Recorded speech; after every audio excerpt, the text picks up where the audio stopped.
Esto es Subterfuge Radio.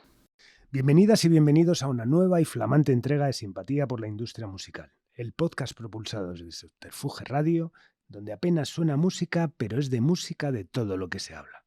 Por un lado están las personas, por el otro sus obras. En algunos casos difíciles de comprender cómo se ha hecho tanto y tan distinto, aunque siempre esté la música presente de trasfondo. Nuestra invitada de hoy puede dar fe de un currículum vitae variado, intenso y dinámico que intentaremos desgranar en la conversación que viene ahora. Así pues, un auténtico placer recibir hoy en el estudio Alfonso Santiesteban de la calle Almirante en esta nueva entrega de Simpatía por la Industria Musical al testimonio de una de las grandes, al testimonio y la palabra de Eva Cebrián. Bienvenida, Eva. Muchas gracias, Carlos. Nada, un auténtico placer, nos ha costado un poquito, pero bueno, aquí estamos por fin. Por fin, sí. sí. Sí, luego llegaremos al final de la conversación en unas semanas además bastante convulsas, en esa vida ajetreada, en ese currículum tan dinámico que hemos dicho, que abarca un montón de cosas que, bueno, que estaremos encantados de conocer más en profundidad ahora. Muy bien. ¿Vale? Bueno, según ese extenso y prolífico currículum, tu primera ocupación profesional es en Madrid, como directora de programas sindicados. ¿Exactamente qué significa eso? No. Mi primer trabajo fue en Doctor Music, con Fernando Zavala. Vale, antes de entrar en la radio. Estaba en la universidad. Vale. Lo primero que fue directora de promoción de Doctor Music Madrid, cuando yo estaba... En el año 99. En el año 89-90, Vale. 90 y 91, y de ahí luego fui a Doctor Music Barcelona. Vale. Los programas sindicados fueron más adelante en Radio Barcelona. Vale. O sea, estamos... O sea, yo empecé en promoción musical. En promoción musical. A Ferri Zavala lo conoces, sí, ¿no? Perfectamente. Un grandísimo, sí. Pues sí. Fernando fue mi primer jefe. Vale. Cuando mandábamos toda la información de los shows que íbamos a hacer por fax. Vale, sí, totalmente. Sí. Y esa es tu primera ocupación que luego te lleva a la radio. Y luego me lleva a Barcelona, Sí. donde seguí en Doctor Music, en vez de con Fernando, con Neo Sala. Ajá. Y de ahí fui a Caspe 6 y empecé a trabajar en el Departamento Internacional de Caspe 6, de Radio Barcelona. Vale, ¿y cuál era tu cometido ahí? Bueno, yo empecé con Josep María Martí, un plan que luego derivó en lo que fue la expansión de la radio, de Prisa Radio hoy en día y de Cadena Ser entonces en toda Latinoamérica. Vale. Entonces hacíamos dos programas, hacíamos una especie de dos charts que sindicábamos a un modelo Top 40, uno era Dial Latino y el otro era Los 40. Y los grabábamos semanalmente en Radio Barcelona. Y yo los llevaba por las radios de todo el continente, incluido el US Hispanic. Y bueno, la verdad es que fue una época maravillosa. Primero porque me hizo ver un plano general de la radio y de las radiofórmulas en todo el continente americano, conocer un montón de países y de gente con los que todavía además tengo muchísima relación. Y sobre todo porque... También nosotros lo que pensábamos era como que esto era una puerta a Europa de mucho de lo que estaba pasando entonces con la música latina en aquel momento. Ajá. Y te estoy hablando que esto era 96, me parece, 96, 97. O sea, y estamos hablando en el premomento de la expansión de Prisa a Latinoamérica. Exacto. ¿no? O sea, todavía no había habido esa inversión ni de compra de emisoras, ni la asociación con Televisa en México, ni con Caracol en Colombia.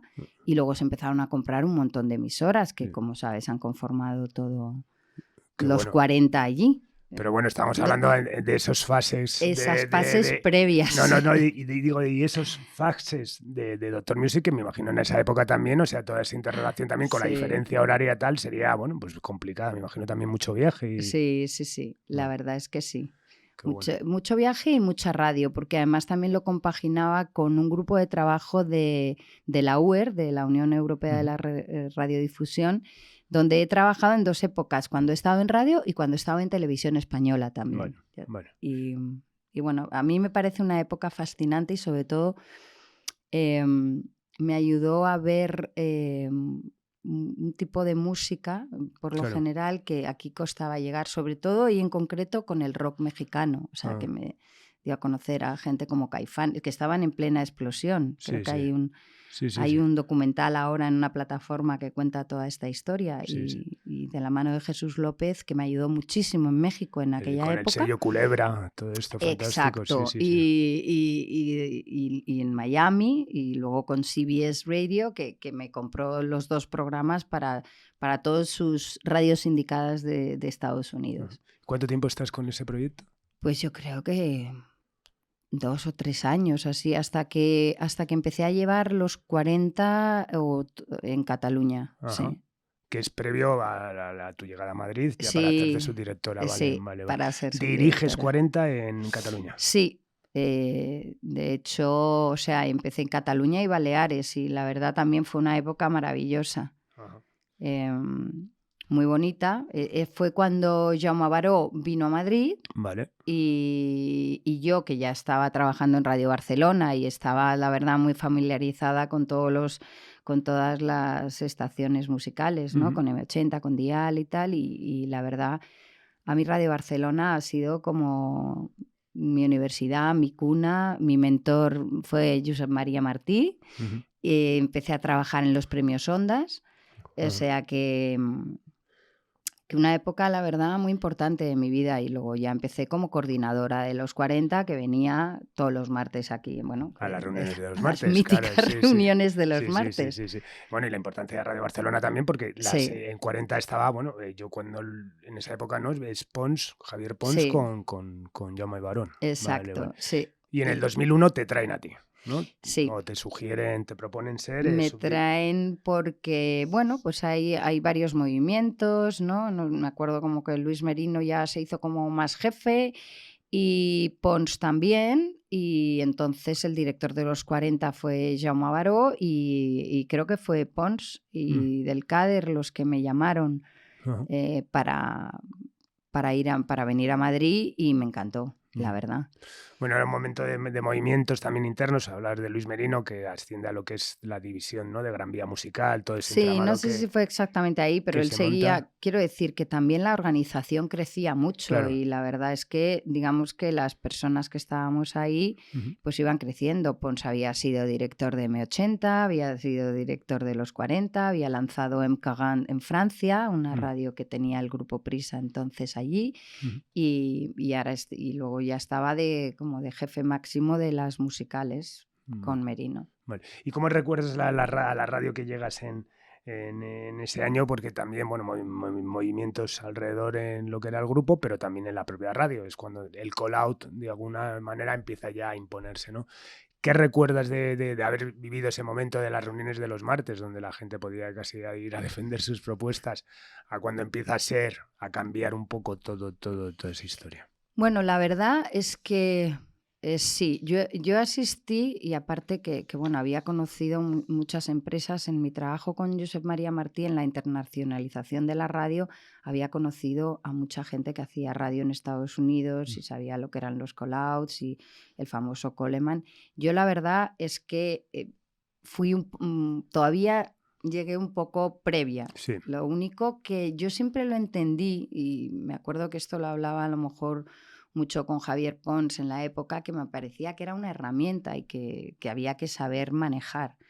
Porque yo me había amamantado en la radio de los martes, donde había mucho debate y había mucho, no solamente se escuchaban a los directores de marketing y de promoción de las compañías discográficas, sino que entendíamos un poco y diseñábamos un poco la estrategia hacia dónde queríamos ir o no. Y en ese punto, el que viniera gente tan diversa y tan diferente de distintos puntos de España era muy rico. Claro. Porque acababas conociendo cosas que si siguieras en tu despacho en Radio Barcelona todos los días, escuchándote los discos y las maquetas que te envían, pues no, y eso nos dejaba conocer otras realidades. El tema del call-out empezó a entrar.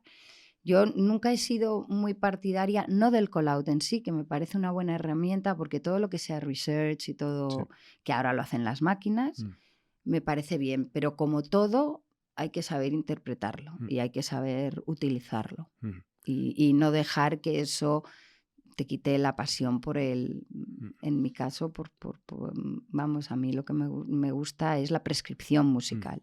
Claro, y yo creo que al fin y al cabo la importancia que tienen los 40, sobre todo y lo que tenía, ¿no? En ese momento también fue un poco imposición, ¿no? Al final era cambiar un poco las reglas de cómo se funcionaba de manera, creo, demasiado drástica. Yo la medida que a mí me afectaba como compañía pequeña y bueno, pues el nicho que teníamos y el hueco que teníamos ahí, ¿no?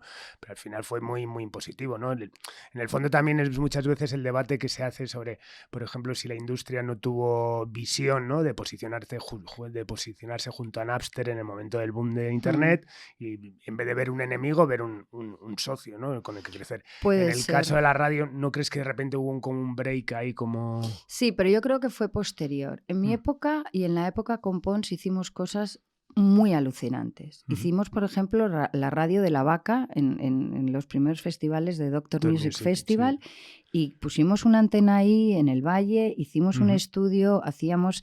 Y eso nos abrió mucho. Hicimos Sonar 40, hicimos Viaje a los Sueños Polares y hacíamos Calambre. Había, digamos que en la franja nocturna había mucha prescripción y bueno, en esa época, cuando yo te conocí, Dover empezó a ser una cosa muy importante y entró en los 40. Y se abrió bastante a muchas compañías independientes. Sí, lo sé. Y yo lo recuerdo, y a nuevos sonidos, y a nuevas cosas. Y de la misma manera que entraba Dover, entraba OBK con una producción de Carlos Jean muy electrónica y muy basada. Pero quiero decir que empezamos a hacer cosas... A mí me parece muy interesantes. Luego la radio fórmula y los programas de toda la vida seguían como siempre y poco a poco fue entrando lo que llamamos el call-out. Sí.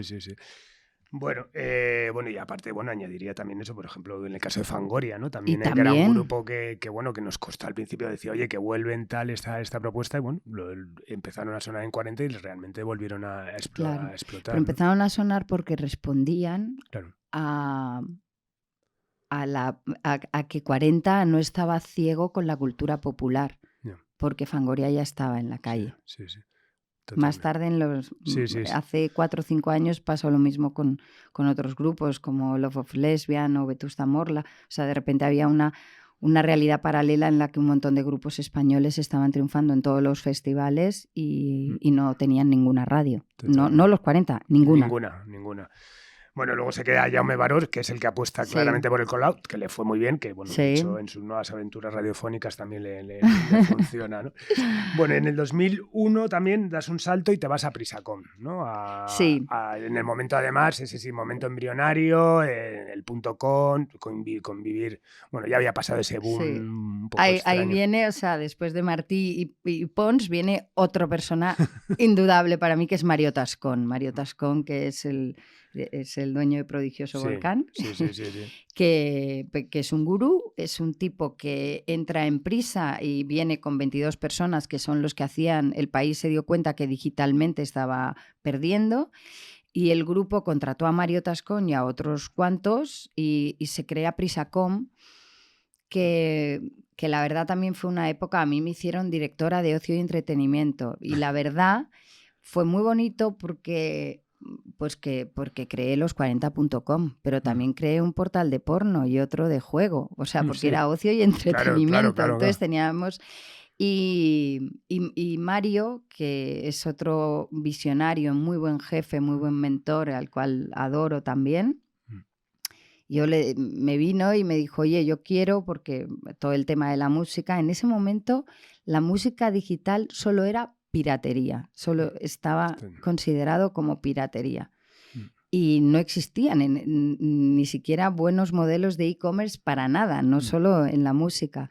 Con lo cual nos juntamos todos en un edificio, como dije yo, una empresa que cruzaba transversalmente todas las unidades de negocio de Prisa, que eran de su padre y de su madre. Para empezar, o sea, ni siquiera los sistemas operativos de la SER eran los mismos que El País, que los mismos de Canal Plus, o sea, fue por un lado muy grande y por otro lado en un momento en el que ¡pam! Se pinchó la burbuja de Internet y lo que había era un caos absoluto. Todavía no había no había un modelo y no había nada. Pero ahí sacamos los40.com, que ha sido el portal de música en español más importante durante muchos años. Sí, pero sí que es verdad que es de lo poco que salió de todo ese mogollón. Acuérdate, los Terra, todas estas cosas. Sí, vimos cómo se iban apagando. También ahí teníamos muchísimo apoyo del grupo, de Gran Vía Musical, de Luis Merino, de Jaume desde la radio, de las compañías discográficas. O sea, que todo el mundo empezó a crearse como una figura en las discográficas que no existía, que era como Business Affairs o Media o no sé, ¿sabes? Que nunca había existido y que estaba fuera del departamento de marketing y todo, pero que eso nos ayudó. Y se crearon cosas muy chulas. Ducados Music, nos asociamos con Piera, con Alejo Stivel, que lo estaba montando también con Gran Vía Musical. O sea, había como muchas ganas de hacer cosas digitalmente y de que la marca de los 40 principales creciera en ese sentido. Sí, eso, y esa asociación explícita con las marcas, ¿no? Que también al final es el branding content ahora tan famoso que en ese momento era todavía eso, pues los ducados, tal, todas esas cosas, que era llevar a las marcas de otra manera, no como puros anunciantes, ¿no? Que habían sido lo que habían sido siempre, ¿no? Bueno, otra aventura, volvemos a otro salto vertiginoso en el 2003, que vas a la Academia de Artistas. Un poco antes, sí, cuando acaba 2001, cuando salen los primeros de Operación Triunfo 1, ahí es cuando... Vale. Que es 2001, 2002 también, bueno. La Academia de Artistas era una empresa... Pero no sale a la vez que la primera edición, ¿no? No, surge cuando se ve el negocio que... Exacto, cuando empezó a verse el negocio y era coparticipada entre Yes Music, que era la productora que hacía el programa para Televisión Española, y por Vale Music, que eran Ricardo Campoy y Narcís Rebollo, y es que fue Narcís el que me llamó, y fue un momento muy vertiginoso y muy importante, pero me gustó conocer, o sea, yo encuentro algo muy bonito y muy poético en intentar diseñar las carreras de alguien, y quieras o no, yo me encontré muchísimo talento ahí. O sea, hay gente, y todavía tengo muchísimo contacto con algunos de ellos, pero no me dediqué solamente al management, sino que era como un sitio donde estaban todos los artistas, dimos trabajo desde esos primeros años, o sea, se vendía a otras, o sea, trabajábamos con RLM, con Planet Events, con un montón, con Íñigo Argomaniz, con todas las... digamos que todo el efecto Operación Triunfo se benefició un poco todo un ecosistema de la industria musical, aunque luego fue muy criticado. Sí.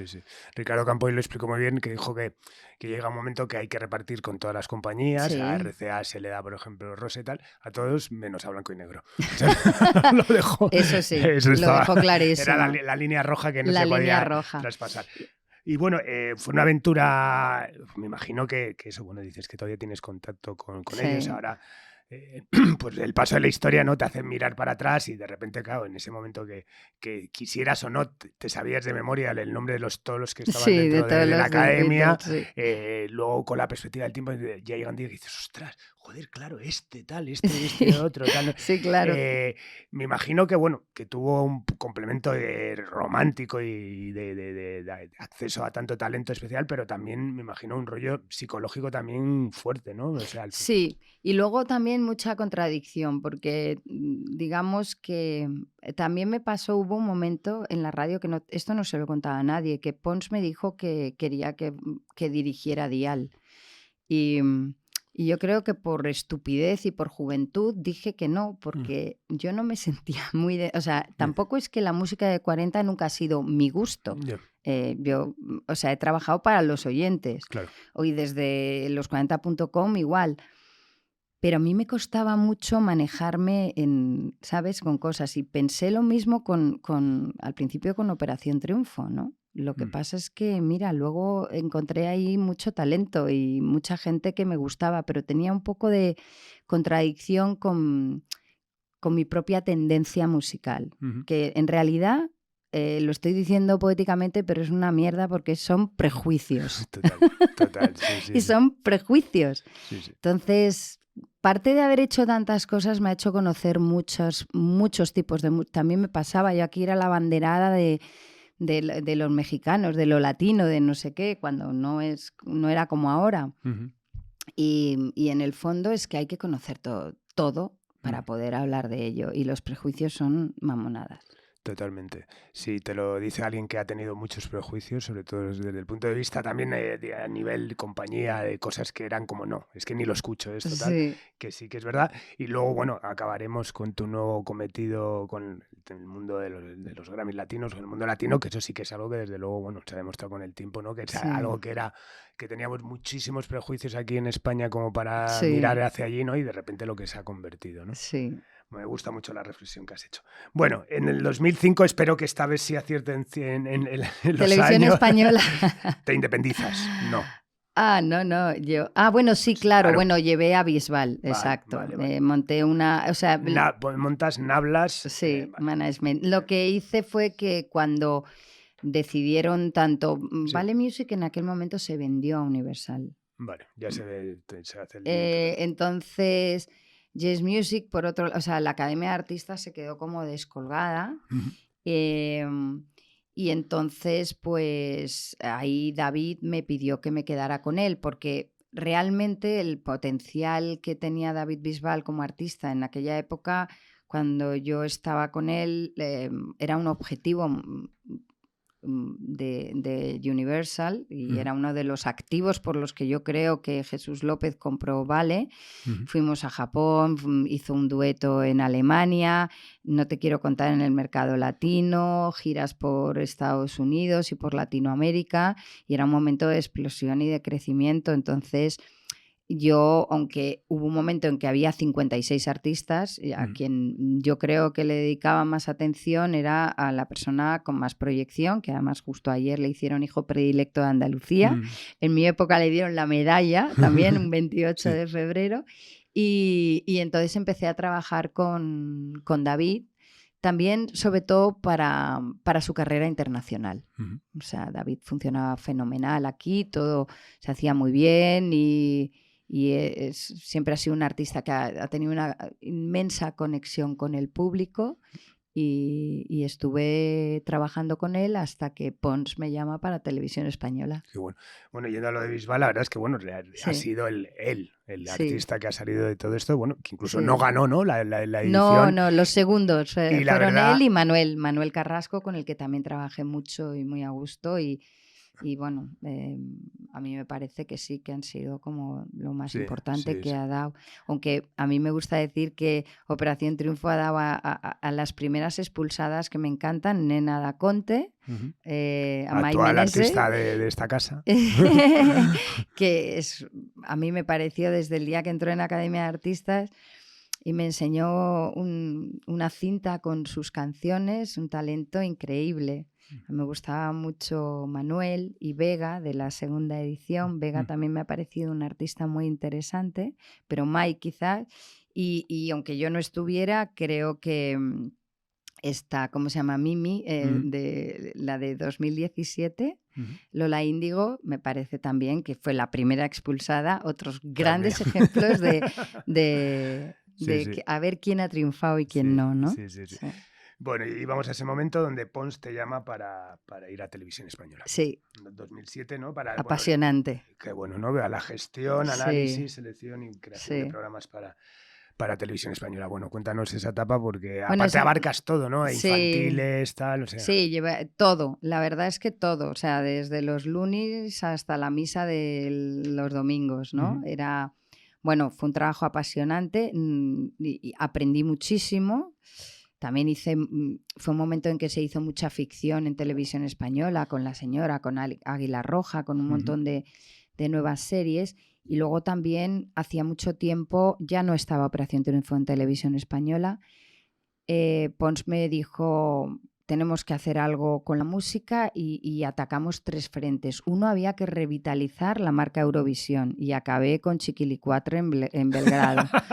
Yo había vivido mucho la experiencia eurovisiva por 2 partes. Primero porque he trabajado mucho con la UER y luego por Operación Triunfo, porque yo fui con Beth Claro.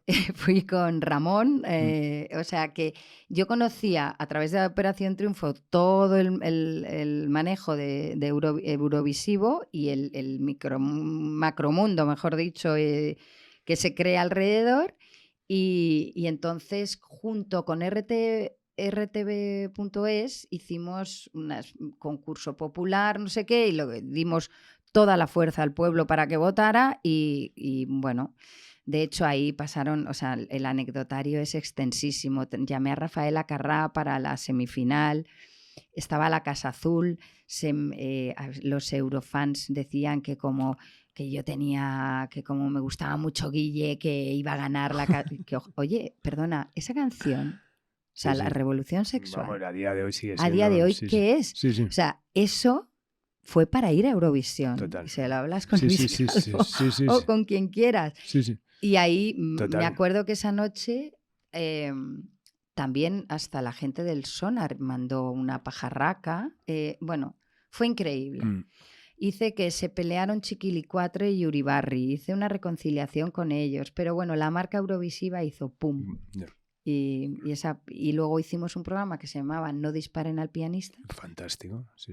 Para recuperar un poco ese espíritu séptimo de caballería o lo que sea. Y luego empezamos a hacer unos programas que el primero que hicimos fue con Rosario, de Santiago Tabernero, que es un director de cine y hizo versión española, versión original. Creador de versión española, Carta Blanca, que también, y es un tipo talentosísimo, que ahora es el director del festival actual. De Logroño. Y en Logroño. Y con Santi hicimos el de Rosario, que fue la primera vez que se hizo como un programa de plató mezclado con imágenes de archivo.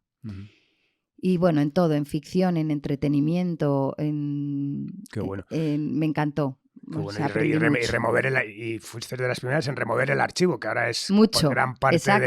Esto que te conto de Rosario, que fue... Y bueno, también se llegó a un acuerdo. Todo esto era presidido por Luis Fernández y dirigía Televisión Española Javier Pons. Claro. Se cambió el logo, se hicieron un montón de cosas. Nos metimos en Rock en Río, haciendo por la 2 dimos todas las retransmisiones de Rock en Río. O sea, realmente lo que me ha pasado, que he sido muy inquieta y me he movido siempre porque me encanta aprender. Siempre llego como de novata, llegué a internet de novata, llegué a la tele de novata, pero qué bonito tener que aprender y luego siempre he ido aplicando lo que he aprendido en todas hasta llegar ahora al Latin Grammys, claro. Sí. Total, aparte es un momento importante porque yo con la perspectiva del tiempo, es un momento que Televisión Española, la marca empezaba a ser algo viejuno, ¿no? Y de repente se reactivó hasta el punto que a día de hoy nadie dice que Televisión Española es no, al revés, o sea, incluso compiten en muchas cosas. Y nos acercamos a Radio 3 para hacerlos en la 2, de Radio 3, o sea, empezamos a trabajar mucho como corporación Radio Televisión Española. Fue una época también fascinante, no me aburrí, ¿no? ¿Y notabas muchas diferencias entre trabajar en una empresa del ámbito privado, ¿no? que habías estado, pues en la SER, etcétera, a un ente público? Muchísimo. Sufrí mucho. Los sindicatos, en Televisión Española hay 300 liberados sindicales, había mucha presión con los externos, nosotros éramos gente externa y luego... O sea, ahí Javier Pons puso en marcha 2 cosas. Una que me dijo es, tienes que buscar el talento de la gente que hay ahí. En ese momento yo a quien busqué es a Santi Tabernero, porque había visto su primera película que ganó creo que en Valladolid, en la Seminci, y quise trabajar con él. También trabajé con él en los programas previos a Eurovisión. Hicimos un programa en Barcelona presentado por Alaska. O sea, hice muchas cosas. Y Pons hizo una cosa que se llamaba un concurso interno. Y llegaron 820 propuestas de gente fija de Televisión Española con ideas de programas. 850, no sé, era una barbaridad. Y se movió mucho. Y sientes cuando trabajas en Televisión Española que en realidad tu sueldo te lo están pagando todos los españoles. No te puedes permitir ningún lujo. Tienes que atender a todo el mundo que te venga con una idea. Totalmente. Y yo creo que está cargado de responsabilidad cómo manejas el presupuesto, cómo manejas la comunicación y cómo manejas tu trabajo día a día. Y luego, bueno, das un salto interno también dentro de la casa, ¿no? Que es al área de cine. Me imagino que era en el momento, no sé si ya había pasado el momento vía digital, que entraban todos en coproducción o es posterior. Bueno, no. Es que hubo un momento, hubo esa burbuja también, ¿no? Que pues sí. me la va a producir o Canal Plus o tal. Bueno, pues ¿quién bueno, me da más? Ya funcionaba, o sea, lo que pasa es que SOGE Cable, desde Canal Plus, funcionó como productora. Vale. Y Televisión Española, lo que pasa es que había experimentado mientras en el grupo en el que llegamos esta gente nueva, de la mano de Luis Fernández y Javier Pons, hubo también una nueva ley audiovisual que se hizo durante el gobierno de Zapatero, que es la del 2007, para financiar las películas españolas. Y entonces en Televisión Española se hizo un modelo que se redactó en el mandato marco de cómo Televisión Española tenía que ayudar a la producción de las películas españolas y qué requisitos tenía que haber y cómo se le iba a dar más importancia, por ejemplo, pues a la diversidad, pues mujeres cineastas, nuevos valores, zonas de España donde nunca se rodaba que se tenía que rodar, ese tipo de cosas. Y en ese contexto en el que ya habíamos empezado a trabajar desde ficción, desde las series, en el área de programas que yo dirigía, pasé al área de cine y bueno, a mí siempre me ha encantado el cine y una vez más novata. Total, y eso, y hablas eso, ¿no? De análisis y selección de proyectos para cine, ¿con qué criterio? Me imagino a nivel guión, a nivel viabilidad, todo, ¿no? Todo. O sea, había una serie de requisitos, todavía sigue funcionando muy parecido. Sí. Ahora yo soy la que presento las películas a Televisión Española y generalmente nosotros teníamos unos analistas de guión, pero no comprábamos proyectos sobre guión, porque puede haber una historia muy bonita, sino en realidad era la viabilidad del proyecto, o sea, era importante el productor, muy importante el director, importante el cast, importante la historia y el guión. Y también especialmente importante también la viabilidad de cara a salas, ¿no? Me imagino en ese momento y todavía la comercialización del... que en aquel momento era un momento un poquito más alegre en las salas de cine que ahora, pero bueno. Y sí, ahí estuve 3 años y fue maravilloso. ¿Y cuál es tu percepción sobre el mundo del cine frente al mundo de la música, incluso del mundo de la radio que venías? Es decir, por ejemplo, se ha hablado mucho, ¿no? del cine como que bueno, ha sufrido el tsunami que sufrió la música con todo lo que implica la reconversión industrial provocada por la revolución digital. Fueron después que la música, al principio no lo vieron venir, pues como todos al final, como tú, cuando llegas de novata a los sitios, al final todos los sectores han ido sufriendo esa transformación, pero bueno, siempre se ha dicho que es un gremio muy sólido, muy unido y que si había que defender sus derechos salía el director con el atrecista o con el figurante juntos a la calle a defender sus derechos, ¿no? ¿Tienes esa percepción de venir del mundo de la música? Es una realidad y además, después de conocerlo, sí que es cierto que el mundo del cine ha sabido asociarse mejor, estar más unido que el mundo de la música por muchas asociaciones que haya ido y han estado bastante cerca de las instituciones y del poder político, reivindicando que el cine es la cultura de un país. Para mí la música también es la cultura de un país. Sin embargo, y esto es una crítica, o sea, yo me siento igual de dentro de la industria, o sea, soy miembro de la Academia de Cine y soy miembro de la Academia Latina de la Grabación y yo siento que me manejo igual en 2 industrias porque amo el cine y amo la música y amo los medios de comunicación, que es donde he crecido. Pero el mundo de la música es más de reinos de taifas, de envidias, o sea, hay muy poca gente generosa. Sin embargo, dentro del mundo del cine ha habido productores que han conseguido cosas de las cuales se han beneficiado el resto de productores. Por ejemplo, FAPAE, cuando existía la Federación, la Asociación de Productores de España, de cine, funcionaba realmente a favor de todos. Entonces, el que un productor, o sea, yo te voy a poner un ejemplo, yo hice un nuevo, con las nuevas tecnologías y la nueva plataforma de RTV, creé una cláusula nueva de Internet de derechos para nuestras películas. Y vino un abogado y me la rebatió diciendo no, porque en realidad chocaba con las ventanas que luego tú puedas tener en una plataforma. En aquel momento solo estaba Canal Plus, más tarde Movistar.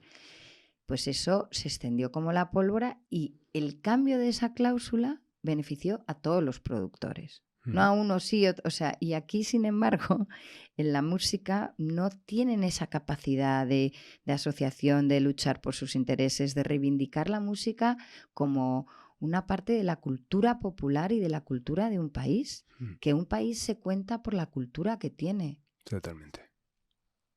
Y no es que tengas que pegarte a los políticos, es que cuando a mí, esto lo he hablado con muchos artistas, yo en política no me meto, pero si desde que tú sales a la calle hay política, o sea, el cómo esté el metro ese día, cómo hayan cortado 3 calles o te den una ayuda, una subvención si eres agricultor, es política, o sea, te tendría que interesar.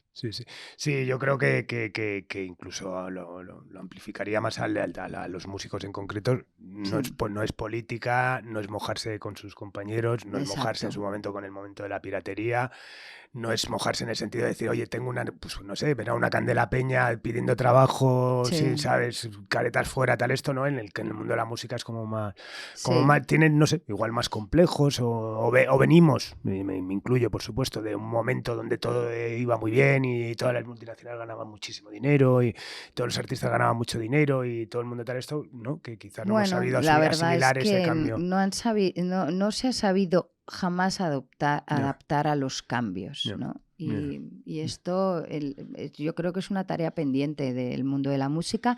A mí lo que hace King de Esmerarte y lo que está haciendo con Es Música es gloria. O sea, ha conseguido cosas que tradicionalmente no ha conseguido el mundo de la música. Totalmente. Y no tenemos una academia de la música, no tenemos, ¿sabes? No tenemos una sede, no. El cine siempre, no, el de los rojos, los subvencionados. La Academia de Cine se la dio José María Aznar. Después hizo en Moncloa una cena con todos los sectores. De esa cena salió, creo que Cuéntame para Televisión Española, que llevaba años rebotando de televisión en televisión.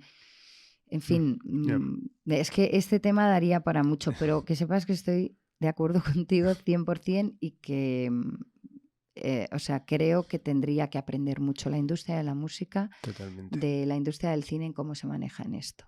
Totalmente.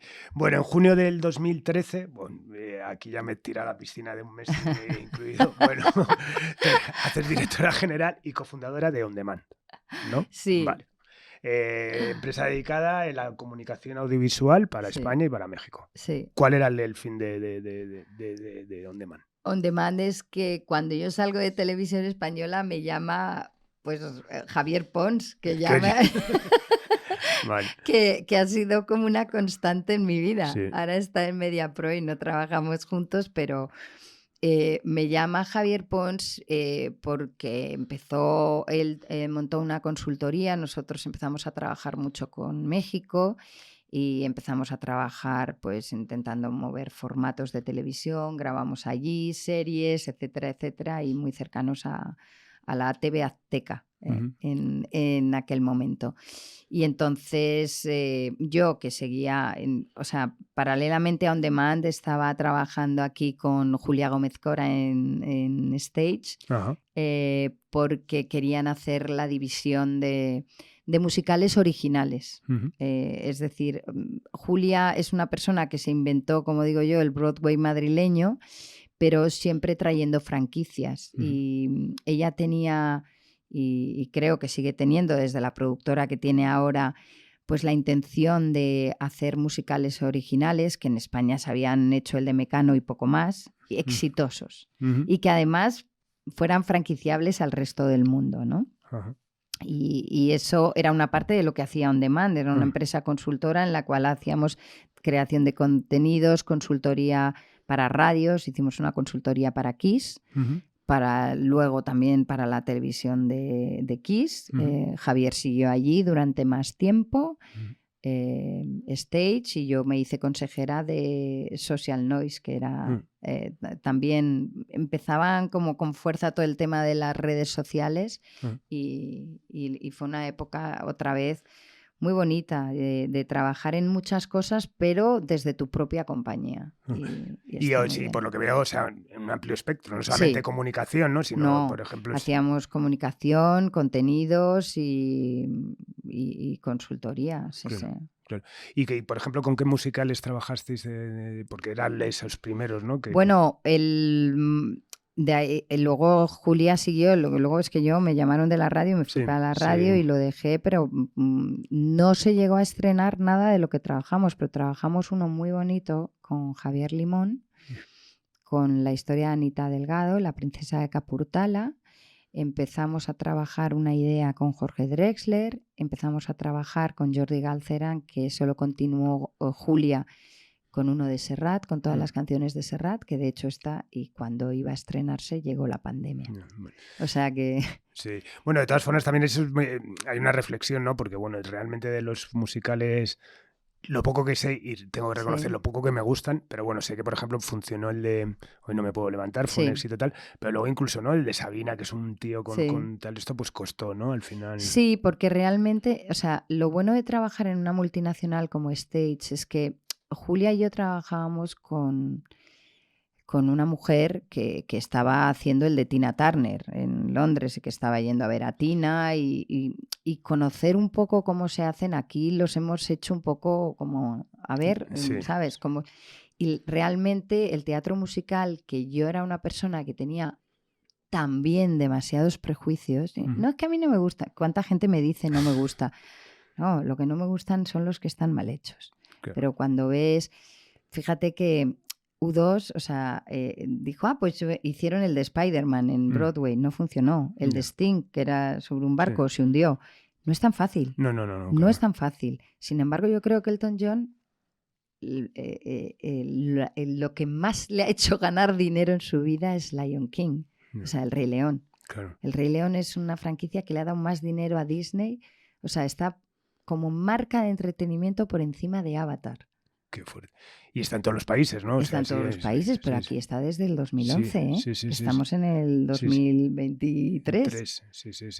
De hecho, se reactivó con la pandemia, fue de las Totalmente, primeras cosas que se reactivó. Pero a mí me gusta mucho porque me gusta mucho el teatro y amo la música. Entonces, ¿cómo no me iba a gustar a mí el teatro musical?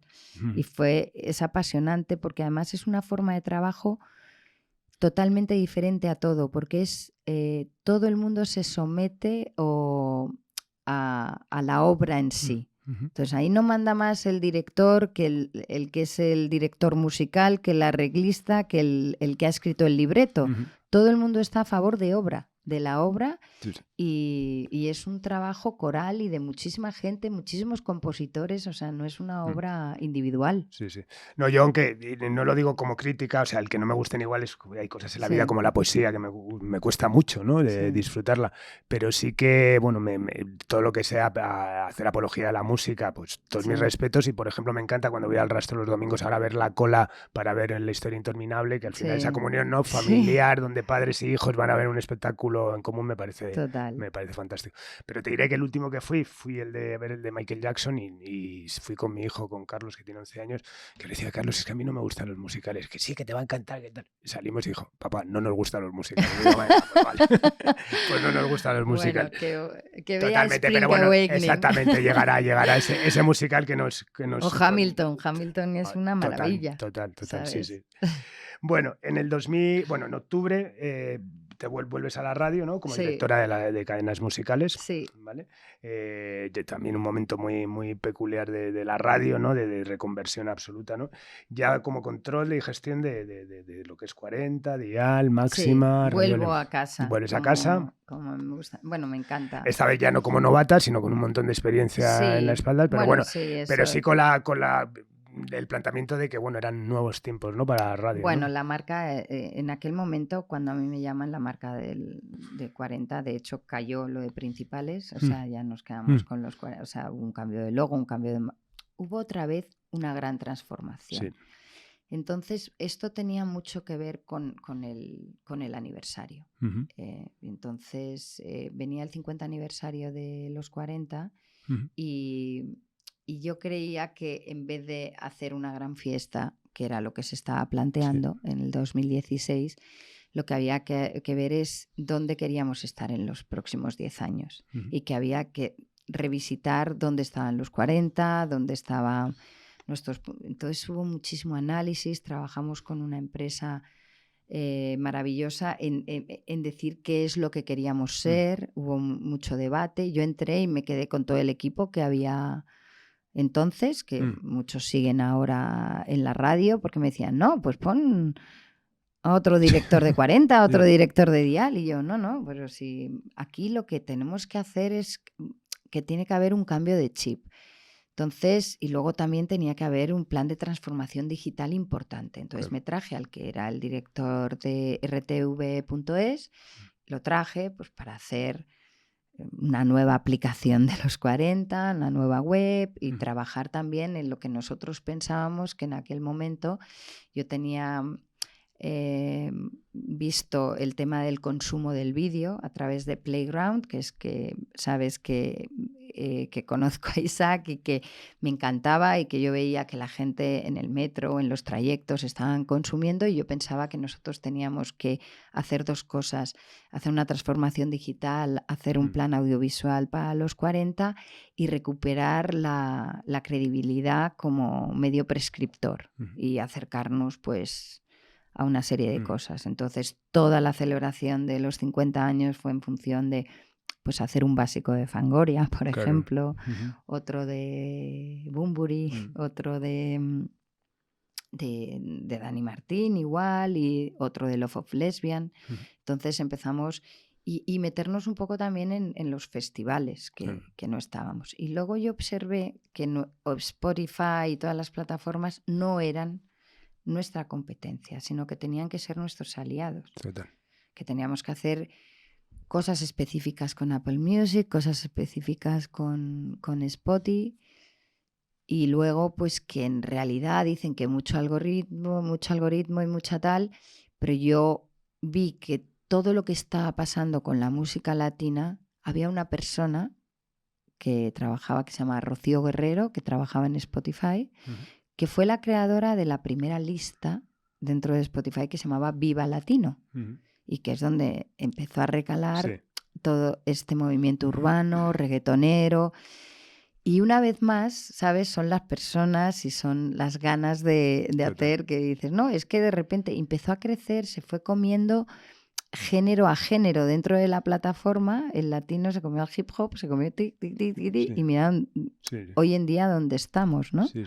Y eso nos ha afectado también, por ejemplo, en Latin Grammys, o sea, hemos tenido que crecer en las candidaturas para poder albergar todo lo que ocurre, igual que antes, pues igual hace 20 años teníamos más candidaturas salseras, tropicales o mexicanas, hoy en día pues el género urbano no es todo lo mismo. Sí, totalmente. Bueno, me gusta mucho lo de la reflexión también, eso de al final es lo de Rocío, esto, pues que una persona pone en marcha una lista y tal, esto. Esperemos que todavía los seres humanos influyamos en el futuro y que no sea la inteligencia artificial, ¿no? Que ahora se habla tanto que tal, porque vamos, terrorífico. Bueno, hablabas de los los Grammy Latins, que hemos hablado también al principio. Es muy importante lo que te voy a decir ahora. Vale. Se llaman Latin Grammys. Vale. Es un premio que se llama Latin Grammys. Vale. Grammy Latino es otra cosa. Vale. Y te voy a explicar qué es. Me acabas de regañar. No, es que el otro día se lo expliqué. El jefe de prensa del presidente de Andalucía estaba empeñado. Es que aquí lo tenemos que traducir, son los Grammy Latinos. Que a saber cómo van a llamar al Person of the Year. Erpoti ya va a ser Erpoti. Pero bueno, los Grammys son unos premios. Vale. Y Latin Grammys son otros premios. Un Vale. Grammy latino Vale. es un Grammy americano en la categoría latina. Es decir, Motomami ha ganado un Grammy latino, vale. pero Motomami se ha ganado 7 Latin Grammys, ¿sabes? Para que veas un poco la diferencia. No, está muy bien porque Entonces, al final es mucho más. Claro, o sea, claro. un Latin Grammy es un premio mucho más gordo. Vale, Entonces, vale. los Grammy latinos, o sea, yo me encanta decírtelo a ti y decírselo a mucha gente porque es importante que sepamos Está la muy bien, diferencia. sí. O sea, si tú tienes un Latin Grammy es como si tienes un Oscar, un César, un Goya o un Grammy. Vale. Sí, que es verdad, suena un poco segundón, ¿no? Al final lo del Grammy latino, tienes razón, pues nada, los Latin Grammys. Esa gran aventura, bueno, que ahora estás dedicada en pleno, pero bueno, que llevas ya unos años. Como a tanta gente le ha pasado, el 2020, no sé si a ti te pasó igual, pero que arrancó un poco como los locos años 20. Yo empecé con muchísimos proyectos. Y justo una semana antes del COVID vino el que es ahora el presidente y CEO de Latin Grammys, que es Manuel Abud, porque él era un consultor que había traído Gabriela Baroa y con el que habíamos empezado a trabajar 2 años antes en precisamente vamos a cumplir 20 años. ¿Qué hacemos? ¿Dónde estamos? Y una vez más me acordé de lo que pasó digo, es que los aniversarios tienen que servir para renovarse, para crecer, para salir a la calle, para tomar un poco de conciencia y tocar si estamos o no con la gente, con la cultura popular y sobre todo. Y tenemos una misión grande ahí. Y dentro de esa misión había una internacionalización de la marca muy importante, entre otras cosas para que nos llamen Latin Grammys, aquí y en Qatar, ¿sabes? Vale, muy bien. Y entonces empezamos a trabajar para querer hacer aquí una semana Latin Grammy española.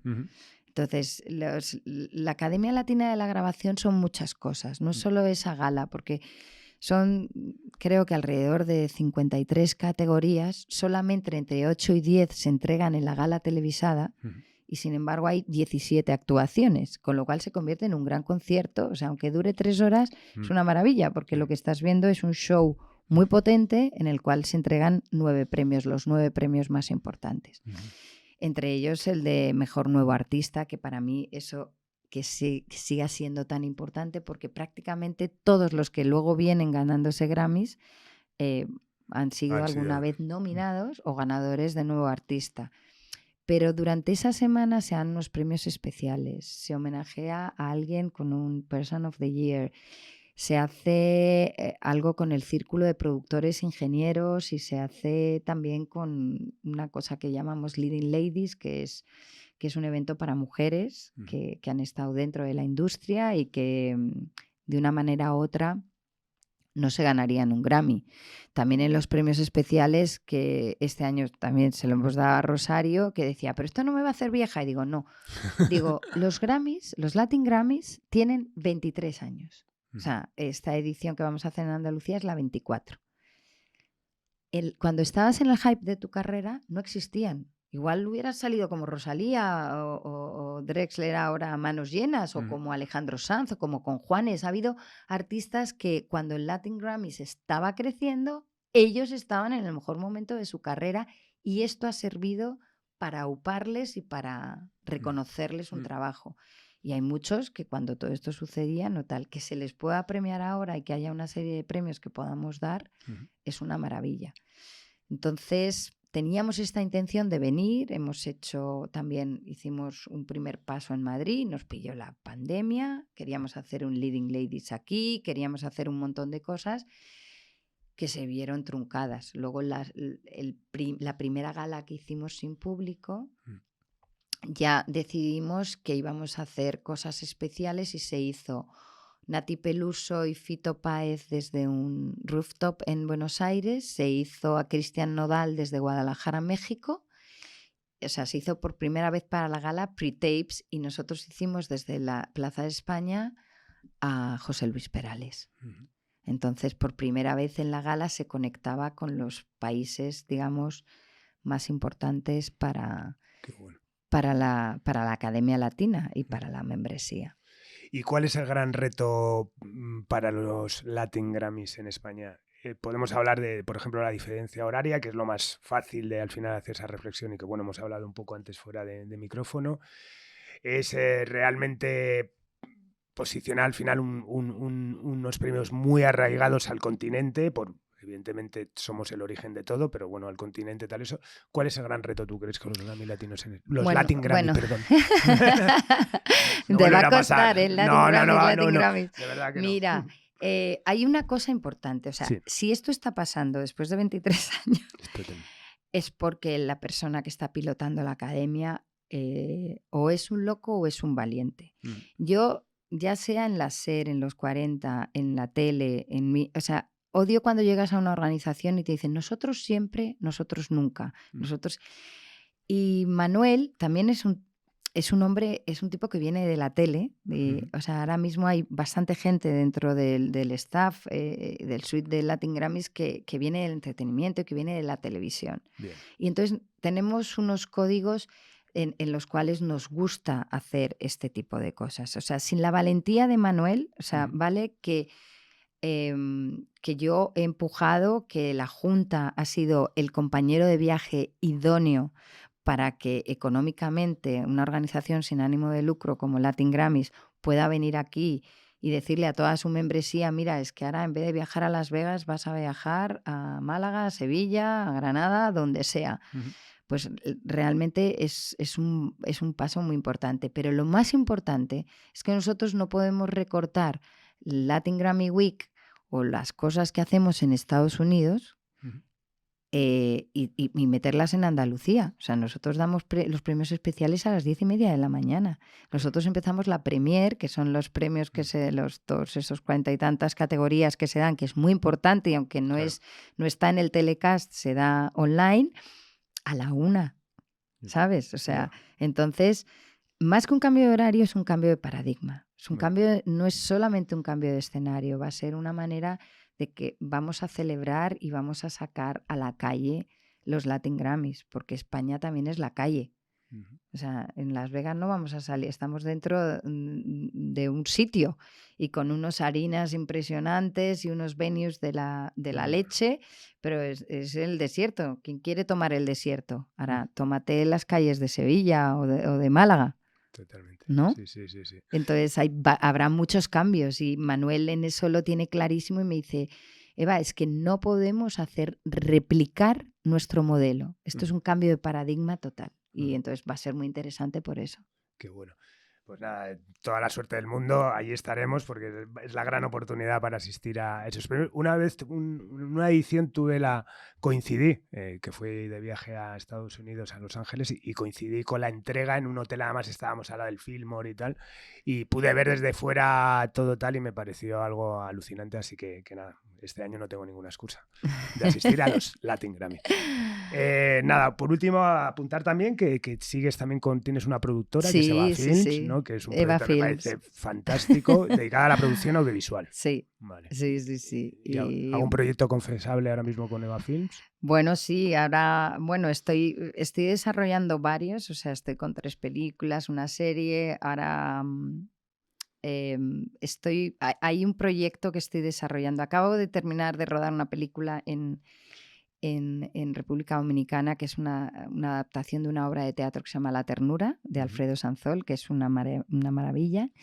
Y luego tengo un proyecto que nació como serie, que es la historia de un sello español que se llama Chapa Discos. Qué bueno, joder, qué bien. Y bueno, la verdad es que es cierto que tengo también 2 películas que voy a rodar este año, también estoy haciendo proyectos de televisión, he hecho documentales, pero Chapa es un proyecto que llevo desde pre-pandemia queriendo hacer.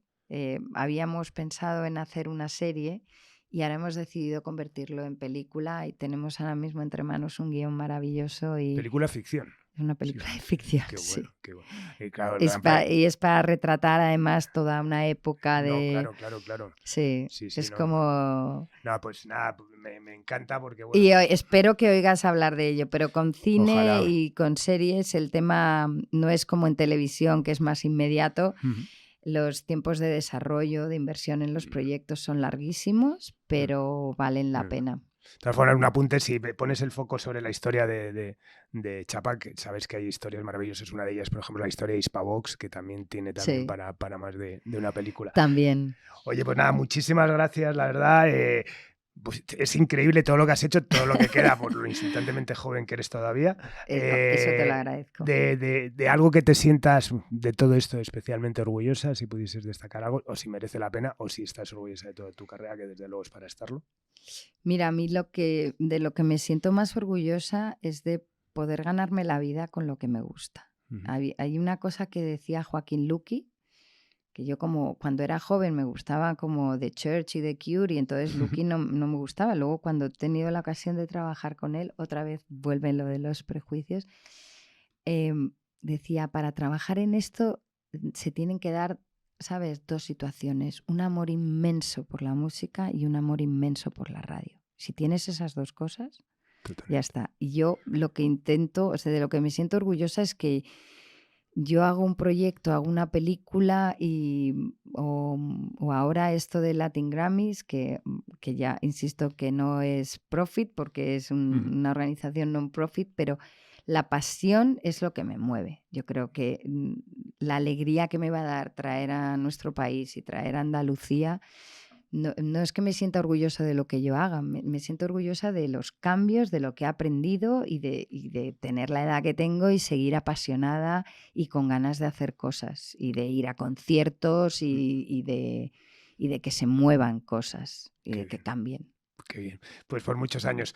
Bueno, pues para terminar, una pregunta recurrente dentro de Simpatía por la Industria Musical es ¿quiénes han sido tus referentes dentro de esta industria en el amplio sentido de la palabra, ¿no? Por todos los sectores que has estado. Bueno, ¿no? Yo creo que los he mencionado a todos. Sí. Ahora vamos a reunirlos. Bueno, luego para mí ha habido gente muy importante, o sea, amigos dentro, tengo muchos, ¿no? Pero con los que he seguido manteniendo relación. Pons, sin duda, es una persona que me ha acompañado en mi carrera. Jesús López es un amigo, es quizá para mí el disquero que más admiro y que creo que mejor ha entendido esta industria, que mejor ha entendido también US, Hispanics y Latinoamérica, y que creo que ha dejado una huella increíble. Me emociona que le vayan a dar una medalla ahora el Ministerio de Cultura.